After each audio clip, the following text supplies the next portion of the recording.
பரிசல்ல போய்கிட்டு இருக்கோம். அப்படியே மிதமான வெயில் இருந்துச்சு, இப்ப இருக்க இருக்க கொஞ்சம் அதிகமாகிக்கிட்டே வருது.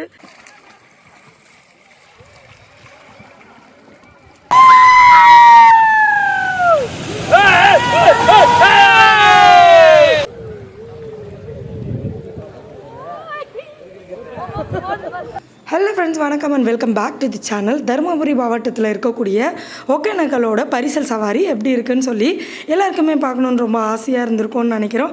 நாங்களுமே ஒரு லீவுக்கு கிளம்பி போயிருந்தோம். ஸோ எங்கேருந்து கிளம்புனோம், எப்போ போய் சேர்ந்தோம், இது எல்லாத்தையும் ஃபஸ்ட்டு போட்டிருந்த வீடியோவில் நீங்கள் பார்த்துருப்பீங்க. இன்றைக்கி நம்ம பார்க்க போகிறது பரிசல் சவாரி.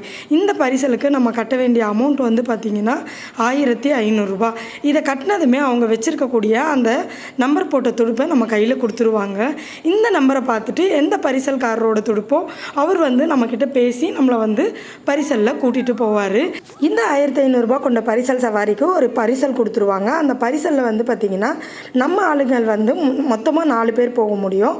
4 பேரை வந்து ஒருத்தர் பரிசலில் உட்கார வச்சு ஓட்டிகிட்டு போவார். மொத்தத்தில் வந்து பார்த்திங்கன்னா 5 பேர் தான் போக முடியும். ஸோ நீங்கள் ஃபேமிலியாக போனீங்கன்னா 4 பேர் ஒரு பரிசல் எடுக்கும். பரிசலில் போய்கிட்டு இருக்கோம். அப்படியே மிதமான வெயில் இருந்துச்சு, இப்போ இருக்க இருக்க கொஞ்சம் அதிகமாகிக்கிட்டே வருது. அதுக்கப்புறம் நாங்கள் சாப்பிட்றதுக்கு மீனெல்லாம் வாங்கி கொடுத்துட்டு அதுக்கப்புறமா பரிசலில் வந்திருக்கோம். இங்கேருந்து போயிட்டு குளிச்சுட்டு அதுக்கப்புறம் நாங்கள் சாப்பிட போவோம். அதுக்குள்ளே அவங்க எல்லா சமையலும் பண்ணி ரெடியாக வச்சுருப்பாங்களாம். சாம்பார், ரசம், சாதம், மீன் குழம்பு, அப்புறம் மீன் ஃப்ரை எல்லாமே ரெடி பண்ணி வச்சுருவாங்க. இந்த பரிசல் சவாரியை நம்ம முடிச்சுட்டு அப்படியே போய் குளிச்சுட்டு ஜாலியாக சாப்பிட்டுட்டு அதுக்கப்புறம் என்ஜாய்மெண்ட்டாக ரூமுக்கு போக போகிறோம். ஒகேனக்கல் மாதிரி தண்ணி இருக்கிற பிளேஸ்க்கெல்லாம் நம்ம போகும்போது முக்கியமாக நம்ம கொண்டு போக வேண்டிய விஷயம் தண்ணி பாட்டிலுங்க. மற்றதெல்லாம் இல்லைனாலும் பரவாயில்ல, தண்ணி வந்து நிறைய எடுத்துகிட்டு போங்க. தண்ணியிலேயே நம்ம ரொம்ப நேரம் ட்ராவல் பண்ணி போகிறதுனால டீஹைட்ரேஷன் நிறையவே ஆகும். அதே மாதிரி நம்மளுக்கு உள்ளே போன பிறகு ஸ்நாக்ஸ் எல்லாம் இருக்காதோ அப்படின்லாம் நீங்கள் ஃபீல் பண்ணாதீங்க. மாங்காயிலேருந்து ஸ்நாக்ஸு, வத்தல், சிப்ஸு எல்லாமே லேஸ் வரலும் உங்களுக்கு தண்ணியிலேயே பரிசலில் கொண்டு வருவாங்க. நாங்கள் போன டைமில் தண்ணி வந்து அதிகமாக கொட்டினதுனால பரிசலுக்கு துடுப்பு போடுறதுக்கு ரொம்பவே கஷ்டமாக இருந்துச்சு. அதே மாதிரி பார்த்திங்கன்னா நீங்கள் கவர்மெண்ட்டு கட்டுற ஃபீஸுக்கு உங்களுக்கு 45 மினிட்ஸ்க்கு உள்ளே கூப்பிட்டு போவாங்க. அதுக்கு மேலே உங்களுக்கு இன்னும் கொஞ்சம் ஐந்தருவியெல்லாம் பார்க்கணுன்னா இன்னும் கொஞ்சம் போல் அவங்களுக்கு காசு கொடுக்க வேண்டியதாக இருக்கும்.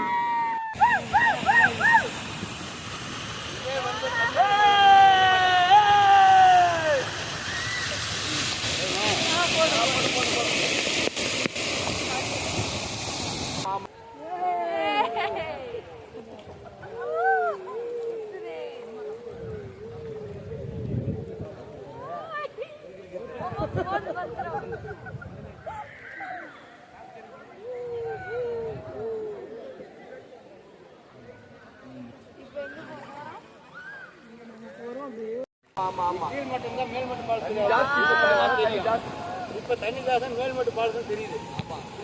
கொஞ்ச நேரம் எடுத்துங்க வீடியோ. எல்லாம் ஐஸ்வர்யாக்கு ஒரு ரூபா போடுங்க. ஓ, எல்லாம் ஐஸ்வர்யாக்கு ஒரு ரூபா போடுங்க. எப்போவுமே தண்ணிக்கு மேலே நம்ம போகும்போது டீஹைட்ரேஷன் அதிகமாகவே ஆகும். ஏன்னு பார்த்தீங்கன்னா அங்கே மரமோ செடி கொடியோ வந்து நம்மளுக்கு நிழல் கொடுக்குற மாதிரி இருக்காது. நம்ம நடு தண்ணியில் போய்கிட்டு இருப்போம்.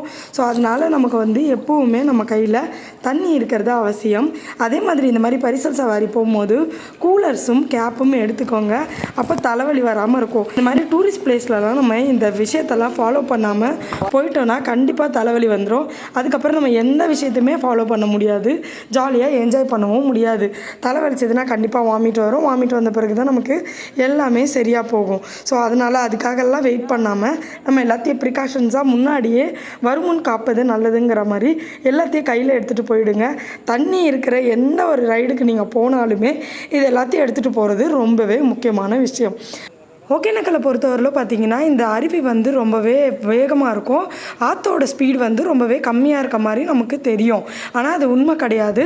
அருவி ரொம்பவே வேகமாக கொட்டுறதுனால நமக்கு அது ஃபோர்ஸ்ஃபுல்லாகவும் ஆறு வந்து ரொம்ப அமைதியாக இருக்கிற மாதிரியும் தெரியும்.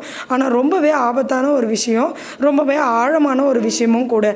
இதை வந்து நீங்கள் பெருசாக எடுத்துக்காமல் உள்ளே இறங்கி குளிக்கிறது, விளையாடுறது இந்த மாதிரி வேலையெல்லாம் வச்சுக்காதீங்க. நாங்கள் போன அன்றைக்கி கூட ஒரு பெரிய ஆக்சிடெண்ட்டு 2 ஃபேமிலியிலேருந்து வந்திருக்கக்கூடிய உங்களுக்கு ஒரு 2 குழந்தைங்க, 15 வயசு குழந்தைங்க, 2 குழந்தைங்க தண்ணியில் அடிச்சுக்கிட்டு போயிட்டாங்க. ஸோ ரொம்பவே கேர்ஃபுல்லாக நம்ம இருந்துட்டு வர்றது ரொம்ப ரொம்ப அவசியமான ஒரு விஷயமா இருக்கும். நாங்கள் போயிருந்த டைமில் வந்து பார்த்திங்கன்னா ஆறு வந்து ரொம்பவே ஆழம் வந்து அதிகமாகிருச்சு. அதாவது நீர்மட்டம் வந்து மலைக்கு கிட்ட மேல் மட்டத்துக்கு கிட்ட வந்து போயிருச்சு. உங்களுக்கே தெரியும் மேலேருந்து அருவி கொட்டுறது, அதனால தான் நமக்கு ஆழமாக தெரியலை. ஏன்னா நீர்மட்டம் அதிகமாக இருக்கிறதுனால நம்மளோட பரிசல் வந்து முக்கால்வாசி ஹைட்டுக்கு மேலே போயிருச்சு. அதனால் மேலேருந்து கொட்டுற அருவி வந்து ஹைட் கம்மியாக தெரியுது. உங்களுக்கு இந்த அருவியோட மேல் மட்டத்தை பார்க்கணுன்னா அங்கே ஒரு பாலம் போட்டிருப்பாங்க.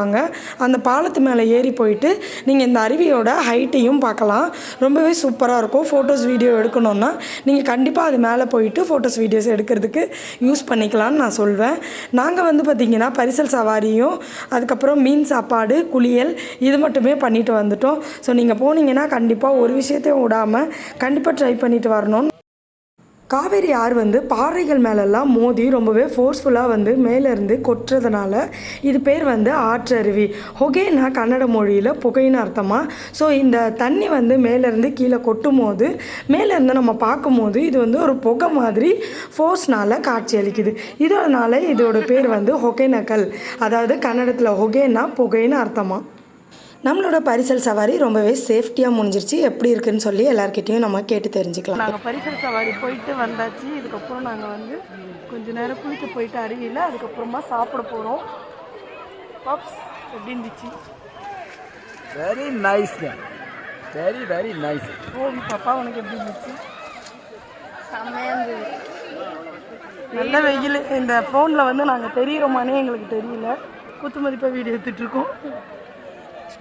சென்னை வாசிகளுக்கு மேற்கு தொடர்ச்சி மலையின் கம்பீரமும் பச்சை பசேல் மலைக்காடுகளும் நிதானமாக ஓடிக்கொண்டிருக்கும் நீர்நிலைகளும் உள்ளூர் பரிசல் சவாரிக்காரர்களின் பேச்சுக்களும் ரொம்பவே சந்தோஷத்தை கொடுக்கும்னு நான் நினைக்கிறேன். அடுத்த வீடியோவில் சந்திக்கலாம்.